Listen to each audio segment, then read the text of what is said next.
Et on se retrouve donc pour cette revue de presse de l'économie.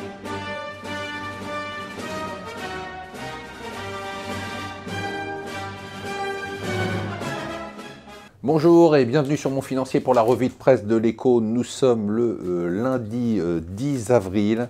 Alors moi, ce qui m'a frappé, c'est le sommet entre la Chine et les États-Unis. Alors c'est vrai qu'avec la frappe en Syrie, les attentats en Égypte, deux drames, c'est passé au second plan de l'actualité. Mais c'est quand même incroyable ce qui s'est passé, incroyable.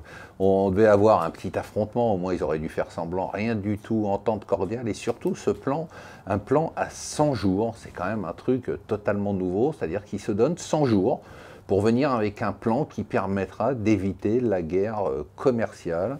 Et dans ce plan, la Chine, qui joue à front renversé depuis quelques mois, rappelez-vous, maintenant la Chine c'est le défenseur du libre-échange, le défenseur du protectionnisme, dit on va faire un effort. Il y a un vrai problème, c'est vrai, il ne faut pas le nier, il y a un problème de déficit entre la Chine et les États-Unis.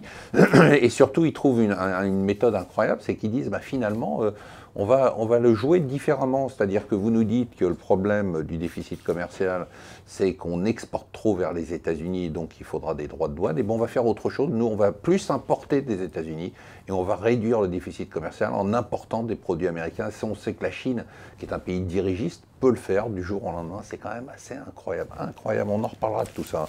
Ce qui est incroyable aussi, alors franchement, je ne comprends pas cette Mélenchon mania, ça fait la une de tous les journaux. Alors tout le monde le trouve sympa, il est cool, sous prétexte qu'il n'insulte plus les journalistes et qu'il dit ce qu'il pense. C'est devenu, même autour de gens qui sont dans des milieux très différents, on le trouve sympathique. Ah ouais, il est sympa, ouais. C'est référence à lui. C'est Chavez et Castro, c'est-à-dire deux gars qui ne sont pas vraiment connus pour la démocratie. Son programme économique est juste une aberration qui mettra le pays dans le mur, mais tout le monde le trouve sympa. Voilà ce que c'est que des élections qui se jouent simplement sur la forme et pas du tout sur le fond, c'est tout simplement délirant. Alors, ce qui est intéressant aussi, beaucoup de choses sur le pseudo-affrontement, j'ai envie de dire, entre la Russie et les États-Unis, sur la Syrie. Alors je pense que là aussi on a un jeu de rôle. Chacun joue son rôle. Trump a joué les durs. Ça faisait un moment qu'on disait qu'il n'était plus président, ça y est, maintenant il est redevenu président avec cette frappe. Poutine joue les offusqués. Finalement, ça arrange tout le monde d'attiser un peu les nationalistes dans chacun des pays. Il ne se passera pas grand-chose. Ces deux-là sont faits pour s'entendre. Et je ne pense pas qu'on soit à l'aube, comme nous disent les médias, d'une guerre froide. Intéressant quand même, par rapport à l'économie collaborative dont on parle très souvent, l'Italie. L'Italie qui interdit Uber. Uber a 10 jours pour faire appel, mais là, l'Italie a interdit Uber et donné raison aux associations de taxis.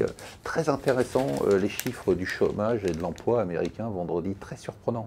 À la fois un taux de chômage qui baisse, on était à 4,5%, donc plutôt une bonne nouvelle. De l'autre côté, des créations d'emplois qui étaient beaucoup moins importantes que prévu, tout ça qui est un peu contradictoire. Certains disent, oui, mais il y a des problèmes pour créer des emplois, puisque justement, comme on est en plein emploi, on a du mal à trouver des gens.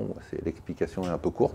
En fait, il semblerait que la situation aux États-Unis, comme on vous le dit depuis un moment, va bien. Les États-Unis vont bien, il n'y a pas de souci, mais soit un petit peu plus contrasté que ce qu'on veut bien nous dire et qui n'est pas encore cette accélération Trump qu'on nous avait promis depuis des mois. Voilà, surtout n'oubliez pas de regarder l'émission C'est votre argent en replay, elle était vraiment exceptionnelle. Je vous souhaite une excellente journée.